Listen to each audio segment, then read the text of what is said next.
Good morning students. आज हम class 2 में पार्ट 7 दांतों की सफाई पढ़ेंगे। दांतों की सफाई के लिए कुछ शब्दार्थ दिए गए हैं। जांच करना, ध्यान से देखना, प्रातःकाल, सुबह, पौष्टिक, पोषण देने वाले तत्व, प्रतिदिन, रोज। इसी तरह अन्य भाषाओं से आए शब्द जैसे डॉक्टर, अंकल, ब्रश, ये हमें अंग्रेजी शब्द से मिला है। इस तरह आज हम पाठ 7 में दांतों की सफाई पढ़ेंगे।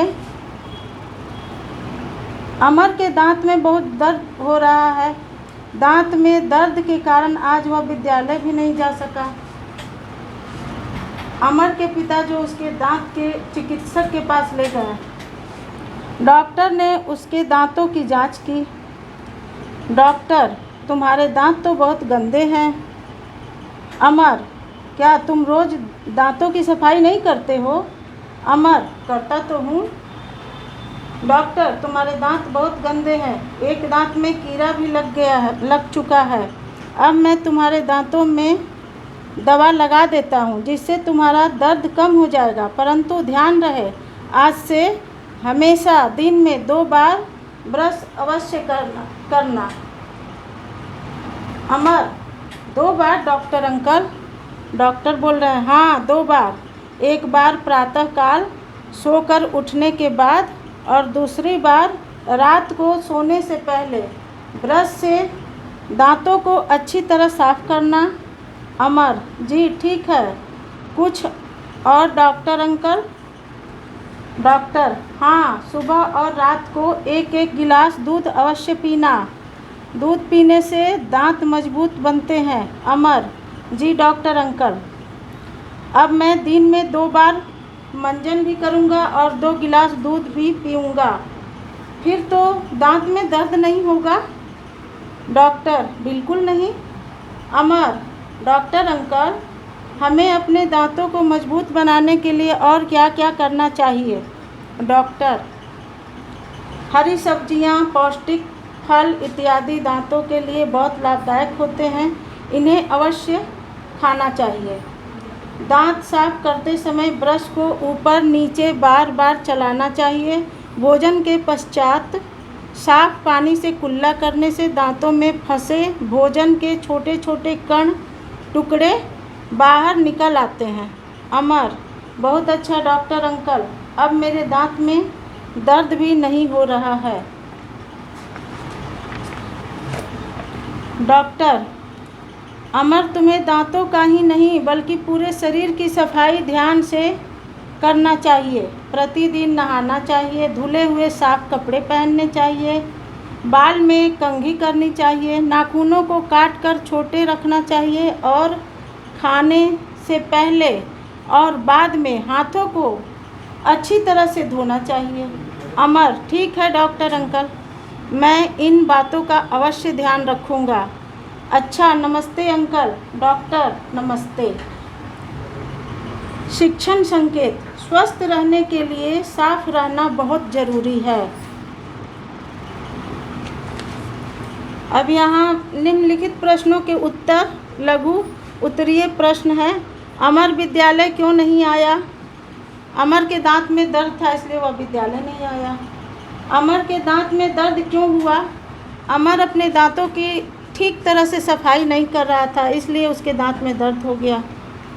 अमर क्यों परेशान था? उसके पिताजी उसे कहाँ ले गए? अमर दांत के दर्द से परेशान था और उसके पिताजी उसे चिकित्सक यानी डॉक्टर के पास ले गए।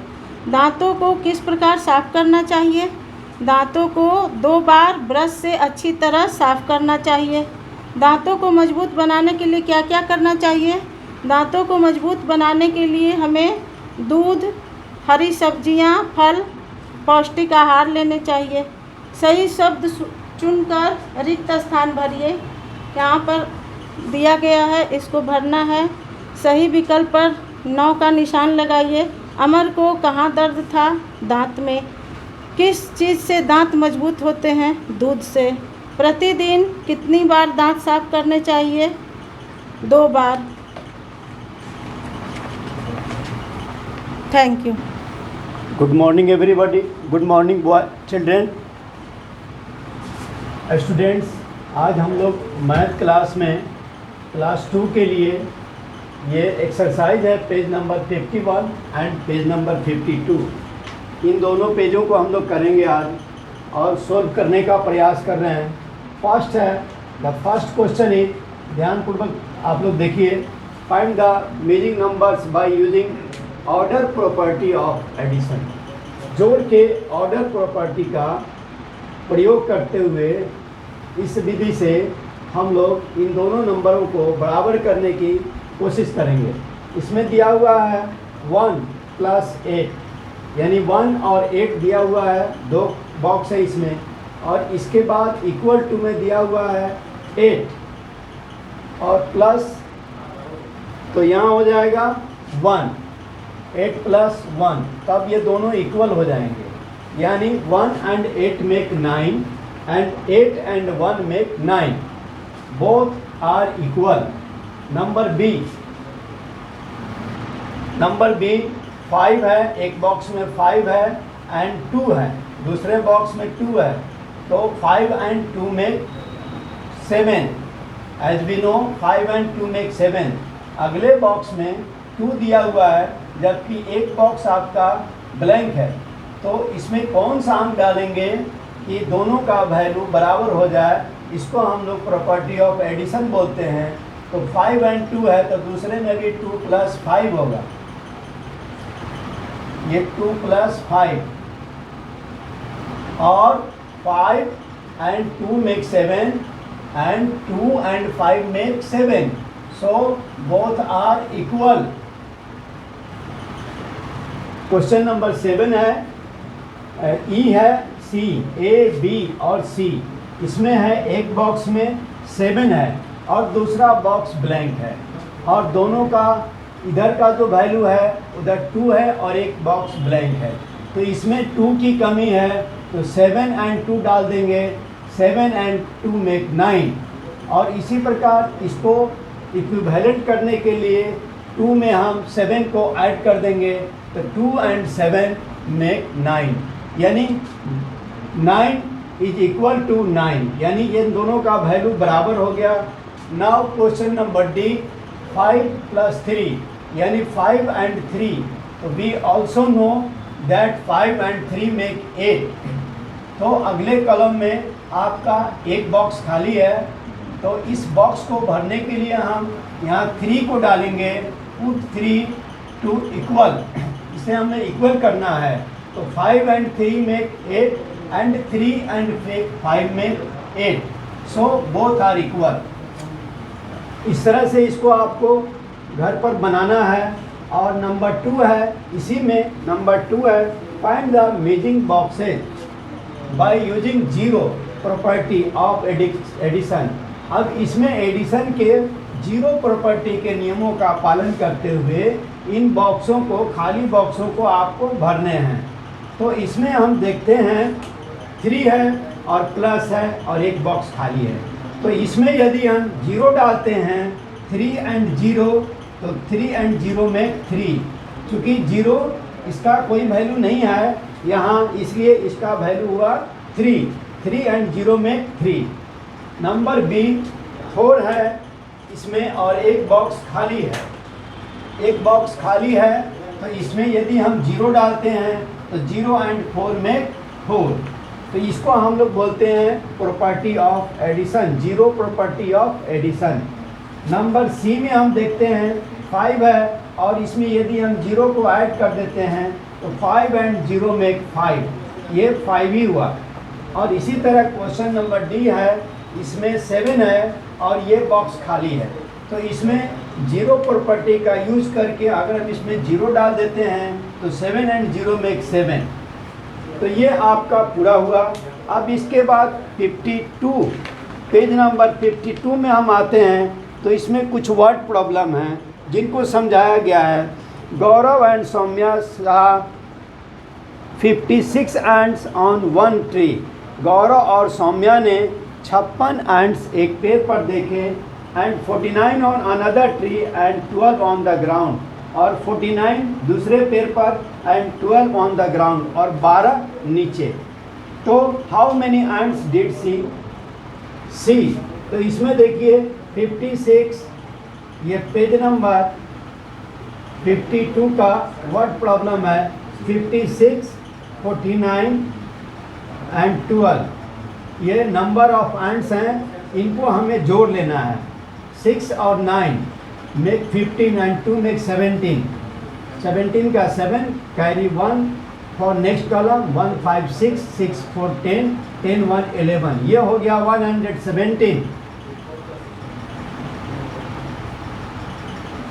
ये नंबर ऑफ एंड्स हो गया 117, ये आंसर हो गया। तो इसी तरह एक्सरसाइज नीचे भी आप देखेंगे, नीचे भी एक एक्सरसाइज है और ये क्वेश्चन दिया हुआ है। Sita saw the 48 mangoes on 9 birds and 9 birds on the tree। Sita ने 48 मैंगोज और 9 बर्ड्स को पेड़ पर देखा। How many mango and birds together on the tree. तो ये भी बहुत इजी है, आप लोग इसको ऐड कर लेंगे। 48 एंड 9, 48 में 9 को ऐड कर देंगे। 9 8 17 का 7 कैरी 1 फॉर नेक्स्ट कॉलम 1 4 5, ये 57 हो गया।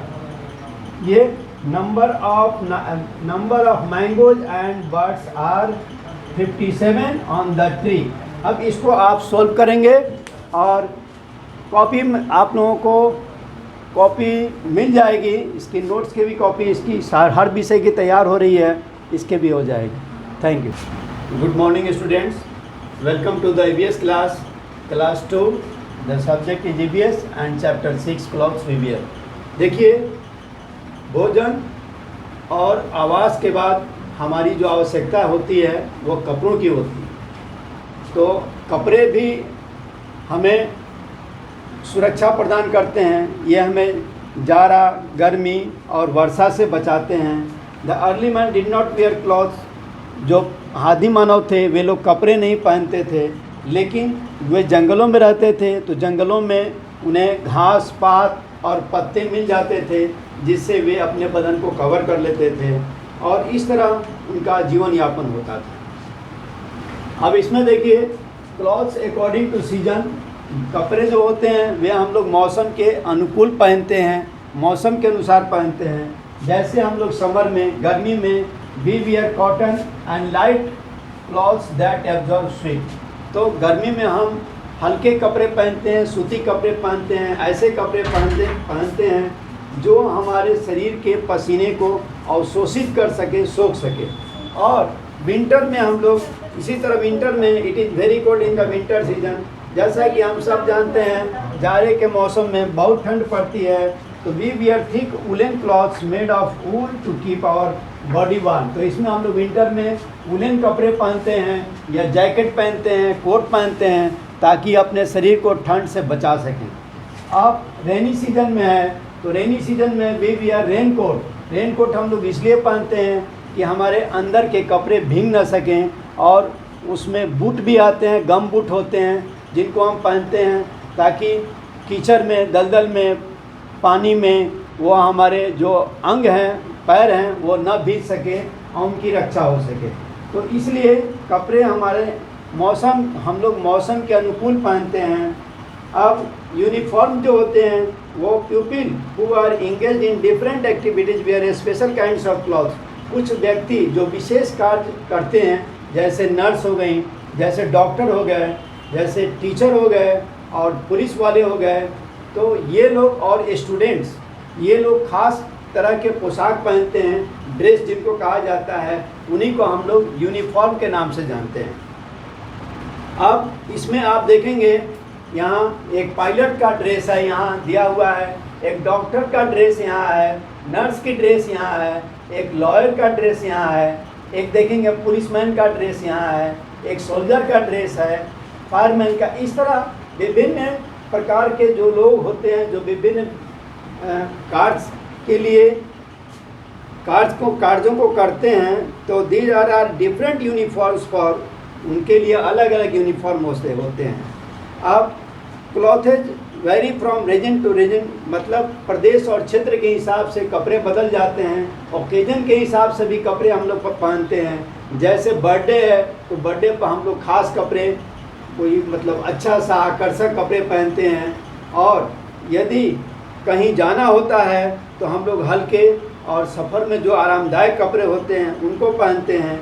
और इसी तरह देश के विभिन्न भागों में अलग अलग प्रकार के कपड़े पहने जाते हैं। जैसे आप देखेंगे वेस्ट बंगाल में आप देखेंगे कुर्ता और पैजामा है और ये फ्रॉक है। और महाराष्ट्र में भी आप देखेंगे ये अलग प्रकार का कपड़े हैं, अलग प्रकार के हैं। तो ये अलग अलग प्रकार के कपड़े होते हैं। People living in different parts of the world also wear different kinds of dresses. तो इसे आप पढ़ेंगे और इसका जो क्वेश्चन आंसर है और एक्सरसाइज क्वेश्चन भी हैं, ये हम लोग नोट तैयार करके रखेंगे। आप लोग अगले वीक नेक्स्ट वीक में आके ले लीजिएगा। Good morning student, class 2 subject English grammar lesson 3 the subject and predicate. Subject यानी विषय और उद्देश्य और प्रेडिकेट यानी विधेय। A sentence has 2 part. Sentence के कितने पार्ट्स होते हैं? 2 पार्ट्स होते हैं। सेंटेंस हैज़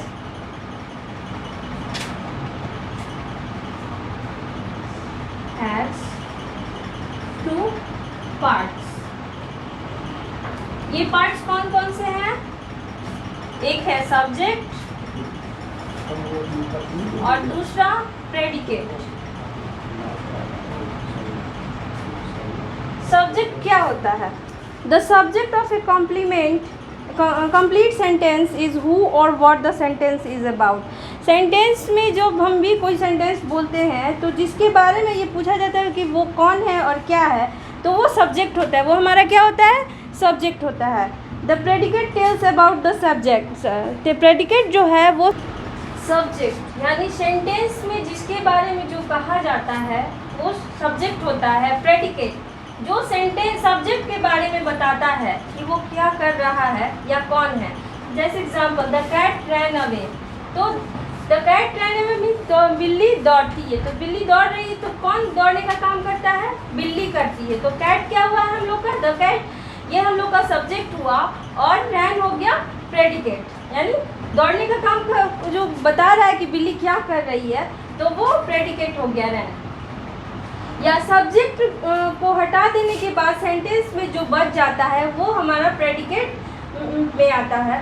सब्जेक्ट एक या एक से अधिक वर्ड्स का हो सकता है, यानी ये ज़रूरी नहीं है कि सब्जेक्ट सिर्फ एक ही वर्ड्स का हो, ये एक से अधिक वर्ड्स का भी हो सकता है, एक वर्ड का भी हो सकता है। जैसे the flying bird catch worms. Flying birds यहाँ देख रहे हैं आप, यहाँ पे 3 वर्ड्स हैं, तो ये सब्जेक्ट है the flying bird. Next example, ये प्रेडिकेट भी एक या एक से अधिक वर्ड्स का हो सकता है। ये भी प्रेडिकेट का भी ये ज़रूरी नहीं है कि आपका एक ही वर्ड का हो या 2 वर्ड का हो, ये कई वर्डों का हो सकता है।